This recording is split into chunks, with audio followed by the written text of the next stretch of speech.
ఇచ్చాం, రియల్ టైంలో మానిటర్ చేశాం, చాలా వరకు ఆస్తి నష్టాన్ని తగ్గించామంటే అది ఈ ప్రభుత్వం ఇచ్చేటువంటి సుపరిపాలన అని చెప్పి మరొకసారి తెలియజేస్తున్నా.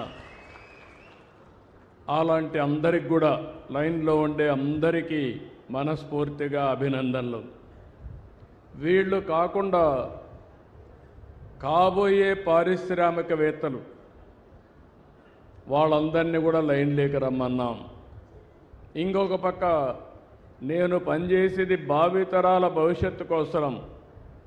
ఇక్కడే పిల్లలున్నారు, 7వ తరగతో 8వ తరగతి చదువుకుంటున్నారు. మీరు చదువు పూర్తయ్యే కొందికి మీరు ఎక్కడికి పోయే పని లేకుండా మీ ఊర్లో కానీ మీ ప్రాంతంలో ఉద్యోగాలు ఇప్పించే బాధ్యత నాది. అదే మాదిరిగా ముందందరం కష్టపడేవాళ్ళం. ఇప్పుడు కష్టపడడం కాదు, ఇష్టపడి పనిచేస్తే, స్మార్ట్గా పనిచేస్తే ఏదైనా సాధ్యమని మరొకసారి పిల్లలందరికీ తెలియజేస్తున్నా. ఈరోజు అందుకనే టీనేజ్ పిల్లలు ఉన్నారు, 7వ తరగతి నుంచి. అక్కడి నుంచి ఆలోచనలే మారుతూ ఉంటాయి. అందుకనే మిమ్మల్ని అందరినీ కూడా ప్రభుత్వంలో భాగస్వాములు చేయాలనుకుంటున్నాను. నేను తీసుకునే ప్రభుత్వ విధానాలు ఈ పిల్లల కోసం, భావితరాల కోసం, వాళ్ళను కూడా భవిష్యత్తులో విధాన నిర్ణయాల్లో భాగస్వాములు చేస్తానని మరొకసారి పిల్లలందరికీ విజ్ఞప్తి చేస్తున్నా. మీరు కూడా దీన్ని ఉపయోగించుకోవాలి. ఏ విధంగా ఉపయోగించుకుంటారో చెప్తాను. ఈరోజు నా జీవితంలో చాలా హ్యాపీయెస్ట్ డే. ఎందుకు ఆ మాట అంటున్నానంటే 87 ప్లేసెస్లో ఒక నూతనమైన కాన్సెప్ట్ కోసం, 1 ఫ్యామిలీ 1 ఆంటర్‌ప్రెన్యూర్, అందరూ ఉద్యోగాలు ఇస్తూ ఉంటారు.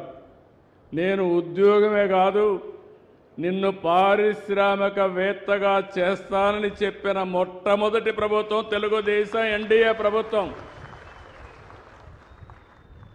అలాంటి ఒక హిస్టారికల్ డే.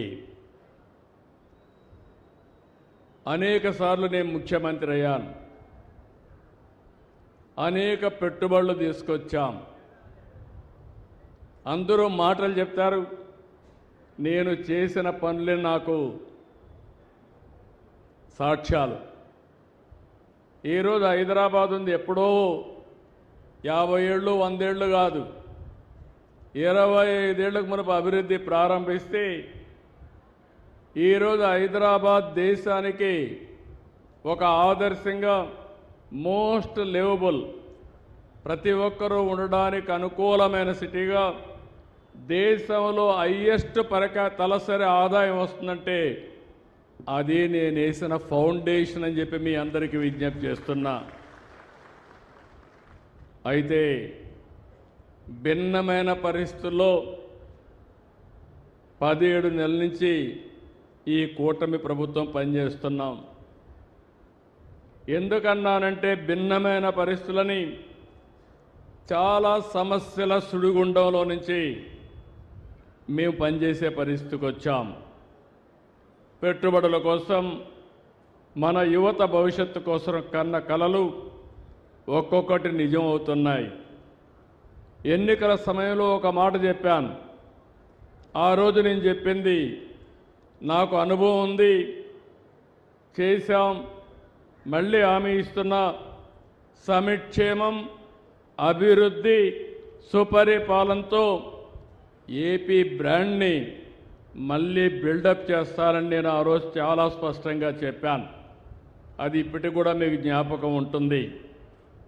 ఇంకో పక్క పెట్టుబడులు తెచ్చి 20 లక్షల మందికి ఉద్యోగాలు ఇస్తామన్నాం. 20 లక్షల మందికి ఉద్యోగాలంటే చాలామంది అవహేళన చేశారు. ఆ దిశగా ఈరోజు మనం ముందుకు పోయే పరిస్థితికి వచ్చింది.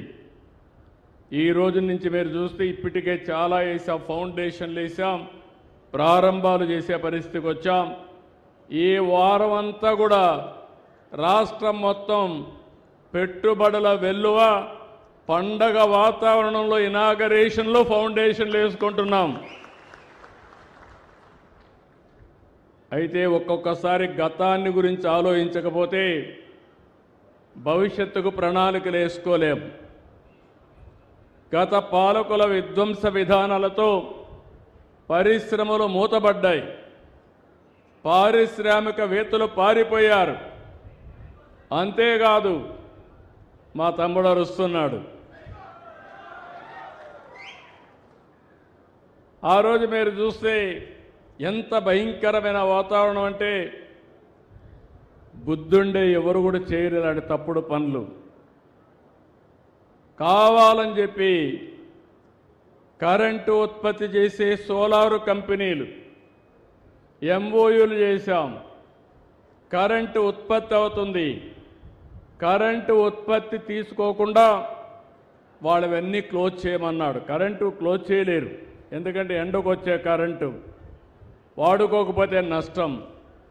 గవర్నమెంట్కి ఒక ఆబ్లిగేషన్ ఉంది, ఆ ఆబ్లిగేషన్ ఒకవేళ వాడుకోకపోతే వాళ్లకు నష్టపరిహారం కట్టియాలి. ఎవరు చెప్పినా వినలేదు, వితండవాది. వినకపోతే ఏమైందని మీరు ఆలోచిస్తే కోర్టు మొట్టికాయలేసి ఇందులో ఏమీ జరగలేదు, నువ్వు తప్పుడు నిర్ణయాలు చేస్తున్నావు, నువ్వు వాళ్ళందరికీ కాంపన్సేషన్ కట్టియాలని కరెంటు వాడుకోకుండా పారిశ్రామికవేత్తలకు 9,000 కోట్ల రూపాయలు మీరు కట్టిన పన్నులు వాళ్ళకి పే చేసే పరిస్థితికి వచ్చాడు. అంటే 9,000 కోట్లంటే కనీసం మా ఆడబిడ్డలకు ఇంటికి ఒక 10,000 ఇచ్చుంటే ఎంత ఆనందంగా ఉండేవాళ్ళో మీరే ఆలోచించుకోవాలి. ఇది ఒక ఉదాహరణ మాత్రం. ఇలాంటి ఉదాహరణలు ఒకటి రెండు కాదు.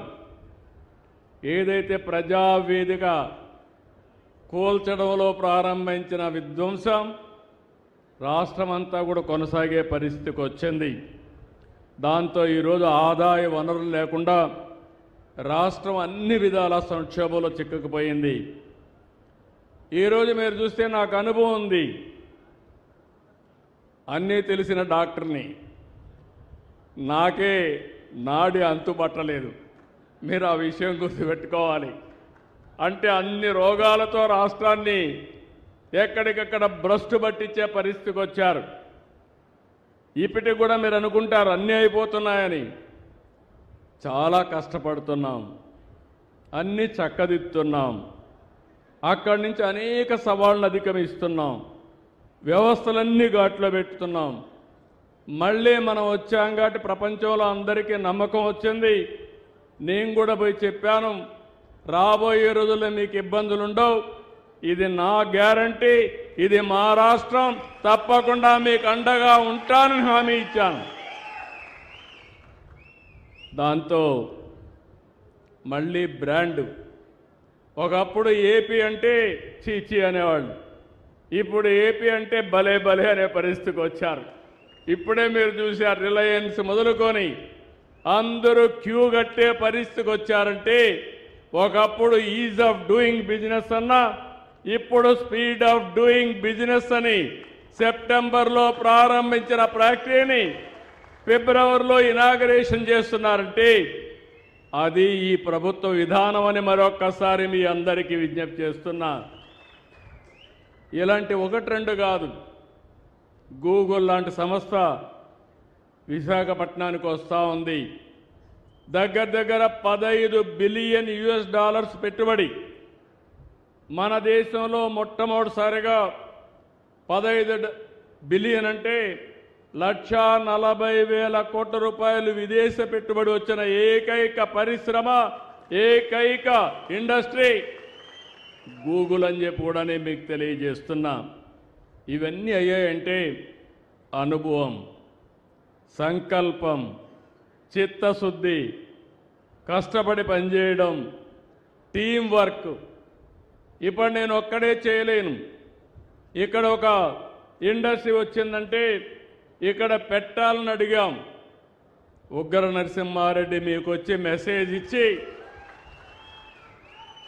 రిలయన్స్ వస్తుందంటే ఇక్కడ ముందుండి వాళ్లకు భూమి ఇప్పించి ఇబ్బందులు లేకుండా చేస్తే ప్రభుత్వ యంత్రాంగం దాన్ని ఎక్కడికక్కడ ఆర్డర్స్ ఇచ్చి ముందుకు పోయే పరిస్థితికి వచ్చారు. ఈరోజు ఇక్కడ కూడా అంతే. ఒక ఎంఎస్ఎంఈ పార్కు పెట్టాలంటే ఇక్కడ ల్యాండ్ ఉందని చెప్పి కలెక్టర్ గారు ఇద్దరు కలిసి పనిచేసి దీనికి ఈరోజు శంకుస్థాపన చేసే పరిస్థితికి వచ్చాం. ఈరోజు నాకు ఒక ఆనందం, ఈ దేశంలో ప్రధానమంత్రి నరేంద్ర మోడీ గారు, ఇంకో పక్క మిత్రుడు పవన్ కళ్యాణ్